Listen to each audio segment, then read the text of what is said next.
Hello, I'm David from Barclays. He's lying. I'm currently in the process of upgrading your account. No, he isn't. So I just need your full password. No, he doesn't. He's a scam. Once I've got that, I can send you a link to access the account. That's also a scam. Every year, millions are lost to fraud. At Barclays, we'll never ask for your full password or PIN, so never give it out. Thanks for your time. At least that's true.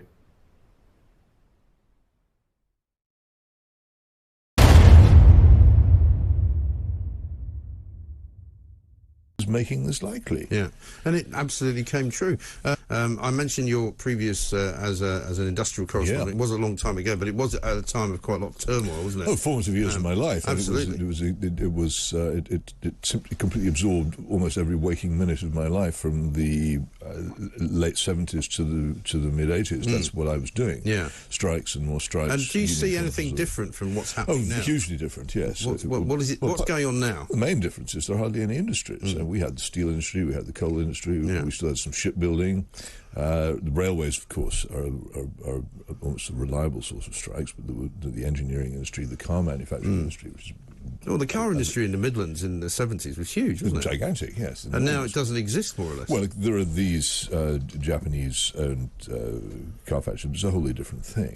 What has actually happened with the unions is that they've got much smaller, and also they've changed their character. A strike in the 1970s meant somebody walked out of work and stayed out of work until they either lost or won. Now a strike means one day strike, and then another one-day strike, and then perhaps another one-day strike, except this... And here I see it now at the Felixstowe port. They're striking for a week, which is that's quite unusual. It is unusual, but I imagine what they're aiming to do is to show that 1 week of this is so unbearable that they... the problem with being too powerful in trade union terms is that it can make governments and populations so angry that you can't actually use the strike weapon. The power workers, the people who ran the power stations, tried to go on strike at one point. In the 1970s, and I remember they were being interviewed on stage in some news and audience program, a Frost Show or something like that, when a farmer appeared, and he sprayed them with chicken excrement with his from the TV audience studio. On the TV studio. Oh, God. And the main reaction of the public was to applaud this. Yes. Because everyone was so terrified of there being a permanent shutdown of power. That it just felt improper, which in a way it is. It's just, I don't think nurses can strike. I think morally nurses can't strike, police officers can't strike. I think it's very dangerous for firemen to strike. There was a big fire brigade strike during my time, which of course wasn't so bad because the army stepped in. There was still a lot of old clapped out green goddess fire engines about. But it's if you've got that much power, you can't use it. So there's that element. But the thing that I learned was that generally these disputes did have two sides, but there were some very stupid trade union leaders, and there were some very smart ones. And there were often quite stupid employers as well who didn't know how to get out of it. But it's not much use talking about greedy workers or people trying to shut down the country, because grievances of this kind now especially, because the other big thing that's changed is ballots. Norman Tebbit devised a system of ballots. If you don't hold ballots, then you lose your immunity from being sued, which is a big danger for trade unions. So they have to hold these ballots. And at the moment it's working. They can hold ballots and say, vote for a strike on such and such a day, and we'll get you a pay rise. But after a while, they have to keep holding new ballots, and I think that quite possibly the number of people prepared to vote for these things may diminish. And I suspect that's what the government are hoping. Yes, although this is a government that does a lot of hoping, and a lot of hoping, and a lot of the hoping is that this will go away in the end. It might not. But lots of the things that they thought would go away have not gone away. Well, see, if you get inflation officially at 11%, and many people's lives considerably higher, by my guess, people are going to try and get what they can. And the problem, of course, is that only some people will, and when they do, they'll, to some extent, they'll get it at the expense of other people. And also, it won't hold, because I think inflation then rolls over into the next year, and what you've gained is taken away. It could get very bad indeed. And I think the real danger we face in this country at the moment is a general, widespread drop in everybody's standard of living, which many people who've got the ability to use industrial power will try to escape. Well, I think that's the thing. That will lead to a lot of chaos. And in terms of the rail strikes, I think they affect fewer people because many more people, as you've said before, quite happily work from home.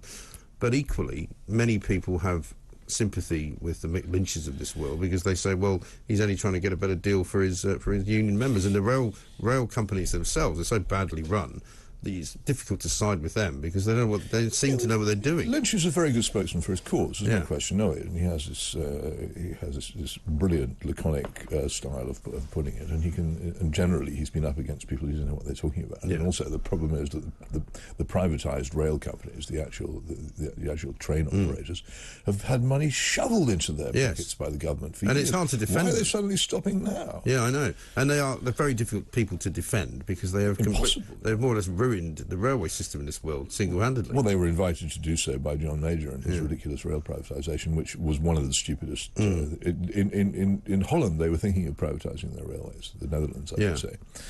And they were thinking of adopting the British system. And they sent some people over to look, and they came out and said, don't, whatever you do. Well, do you know what else there is? I don't know if you've seen this. There's a video that's out there, put out by one of the other unions that are involved in rail, in which they explain how the money that is given to these railway companies in this country is also ferried out by them to Europe. So European train companies and train organisations are being subsidised by British rail travellers. Half our railways are owned by the state-owned railway corporations of continental countries. It's quite ridiculous when you look at it. But that's the thing, but the money's going that way instead of sort of going back into the system. Quite a lot of it goes to Europe. It's been far more expensive to run the privatised railways for the taxpayer than it was to run the nationalised British Rail, which was actually, as Christian Wolmar has shown in a recent biography of British Rail, was actually, towards the end, extremely well run, under all the very great constraints which face it.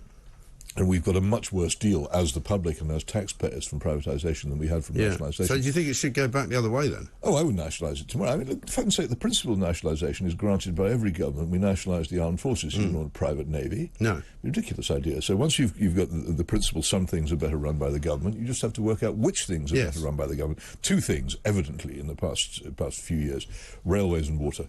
No question. And in my view, also power generation. If we had proper nationalised power generation, we would have a fleet of nuclear power stations by now, as the French have got, which would have got us out of the power crisis we've got. My view is we should scrap the ridiculous Trident replacement and spend the money on nuclear power stations instead. If we want to be an independent country, we're at much more risk of the Russian energy threat than we are from any nuclear attack. Yes. But we aren't prepared for it. No, we're not. And we haven't been prepared for it because the infrastructure of the country has been sold off, effectively. And all the utility companies have been sold off to profiteers. Who have actually borrowed money and sent it abroad to their investors. Yeah. It's quite shocking if you look at the history of Thames Water, for instance, what has happened to bodies like this. And they've just become cash cows, haven't they? In which case, we probably haven't got time to do this. We'll have to finish it next week. But, you know, perhaps you're going to go back and go full circle and end up being a Trotskyite again. No. It's a matter of the whole point about both Trotskyism and wild Thatcherism is their irrational, dogmatic belief that everything can be solved by a single idea.